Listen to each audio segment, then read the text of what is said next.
Hi all, my name is Kostiantyn Savchuk and I am student of Lviv Polytechnic National University, and today I will tell you about our research. First of all, I need to mention that the need to analyze attacks on endpoints and detect them is growing. This need can arise unexpectedly in any organization. Manual analysis of log files takes a lot of time. This leads to a long-term analysis of the attack and the untimely receipt of the results of this analysis. At the same time, big corporations can afford to use expensive tools to detect and analyze attacks, but small companies cannot. In this work, we have shown that it is possible to implement an incident detection and analysis system in case you have enough knowledge of your infrastructure and possible threats your organization may face. So, what we have done during our research? First of all, we built a virtual lab with two virtual machines. One of them was used as attacker target and another as attacker host from which attacks were performed. These two virtual machines were connected with NAT connection with each other. Metasploitable 2 was chosen as the target of the attacks and Kali Linux as the attacker host. The second step in our research was attack simulation. We have scanned open ports of the Metasploitable host with Nmap. During port scanning, we have found many open ports and have decided to move forward with 3 of them. After that, we have started to search for exploits with Metasploit utility. We have found an exploit for VS FTPD service. This exploit was based on a backdoor that was in VS FTPD version 2.3.4. This exploit was pretty simple, so we decided not to use Metasploitable for it. All we need in order to trigger a backdoor is to try to log in with a username that contains these symbols.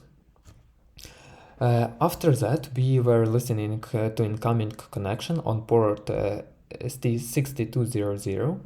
In such a way, we obtained a shell connection. After the analysis of this attack, we can say for sure that any occurrence of these two symbols in username during login via FTPD leads to the backdoor occurrence. So our indicator of compromise in this particular case is the combination of these symbols. These indicators we have used during the automation of attack investigation and analysis. The next attack that was performed is a brute force attack. Currently, this attack is widely used all around the globe by malicious actors. During our research, we have used Hydra utility. With this utility, we managed to successfully guess the user password. It is pretty easy to detect an attack as it generates a huge amount of log entries in a very small time frame. We have used this knowledge during the creation of our automation model. And the last attack was man in the middle. We performed a simulation with Wireshark utility that let us intercept unencrypted traffic with plain text credentials. Unfortunately, there is no possibility to detect this attack with endpoint logs. The only possible solution is to monitor firewall logs in the network where man-in-the-middle attack occurs. Based on the information obtained in the previous steps, the software model to detect these attacks was created. Basically, this is a Python script that works with log files. The workflow that is used in the script is following. The script receives credentials for the remote host via console input, then downloads log files from the remote host to analyze them and search for indicators of compromise in log files, and then shows general statistics of an attack in the attack if the attack was found. Basically, this is all we have done during our research.